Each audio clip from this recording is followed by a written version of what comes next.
За түрүү жилийн төсөв одоо баталгаад Монголын эдийн засгийг 8% өсөлттэй байна гэж оруулж ирсэн.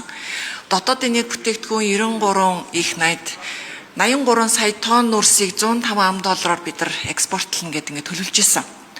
Өнөөдөр бол экспортын үн өөрөө одоо нүрснийхаа үн одоо унаад $72 одоо унаад 30 гаруй уналттай олчлаа. Дагаад эдийн засаг бас унтсан байж байна. 5.5% дээр ирж байгаа. Ерөөсөө энэ бол бид нар нэг л уул уурхайн бүтээгдэхүүний үн унангууд дагаад бүх эдийн засаг хямрах гэдэг. Энэ бол маш одоо шок юм. Тэгэхээр жил болгон бид нар ийм төсвийн ийм нэмэлт өөрчлөлт орж ирдэг ийм нөхцөл байдалд орохгүй байхын тулд бид нар энэ бас бусад энэ үйлдвэрлэлийн тулгуур салбаруудаа чигд хөгжүүлэхгүй бол ийм нөхцөл байдал үүсэж байгаа маа. Энэ дээр бид нар анхаарах хэрэгтэй. За ер нь бол энэ намар болтол бид нар энэ гал алдахгүй байхын тулд бид нар нэгэн талын нүүрсний үн ханш унсан болол бид нар бит хэмжээгээ нэмэгдүүлэх хэрэгтэй.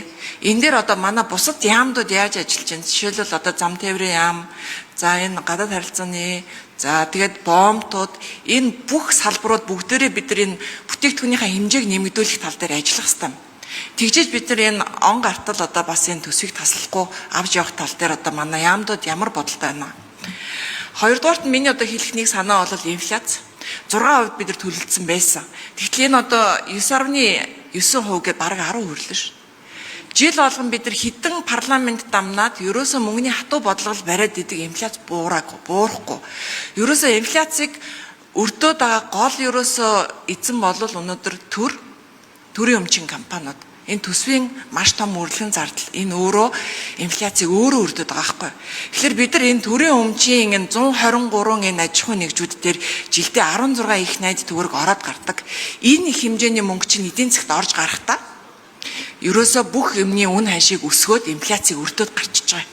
Бид нар өнөөдөр 3.2 их найдыг л бууруулах талаар ингэж том асуудал болж шít.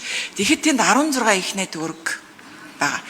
Тэгэхээр бид нар ерөөсөө энэ төрийн өмчийн хідэн компаниудыг томуудаас энэ парламентын хяналт руу орж ирэхгүй болвол бид нар байнгын энэ инфляцийн энэ одоо асуудалд өртөөд эргээд одоо ард түмэн л энд хохирдог аж ахуй нэгжүүдэд зээл болдгоо. Ягаад гэхээр Монгол анги мөнгөнийхөө хатуу бодлогыг бариад байдаг. Одоо бол Монгол анги энийг бол одоо үнэхээр хазаарлаж дийлхэ болсон байхгүй. Тэгэхээр бид нар энэ төрийн өмчийн байгууллагуудаа хяналтандаа оруулах энэ бодлогоо хэрэгжүүлэх хэрэгтэй байна. Нөгөө талаараа бол он гартал бид нар одоо энэ нүүрснийхээ хэмжээг нэмэгдүүлэх тал дээр яаж ажиллах юм бэ?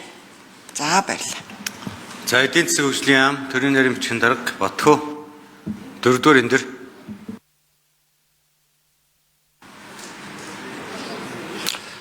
За асуултанд хариулъя. Оны эхнээс сангийн сайдаар ахлуулсан экспортыг нэмэгдүүлэх, гадаад базарт албан нөөцийг нэмэгдүүлэх ажлын хэсэг гараад ажиллаж байгаа. Энэ ажлын хэсэгт бол холбогдох бүх төрийн байгууллагууд, энэ хил гайлтай холбоотой, зам тээврийн хөгжлийн яам, харьяа байгууллагууд зэрэг тээвэрлэлтэй холбоотой бүх байгууллагын төлөөлөл оролцоод нөхцөл байдал өдөр тутмаар үн бит экспортын хэмжээг хянаад холбогд гарах хэмжээнийг авч засгийн газрын тогтоол захирамж шийдрүүд гаргаад ажиллаж байгаа. Энэ эдийн засгийн нөхцөл байдал сайжраагүй учраас энэ экспортын ажлын хэсгийг бас тодорхой хэмжээнд үргэлжлүүлээд ажиллах байхаа гэж ойлгож байгаа.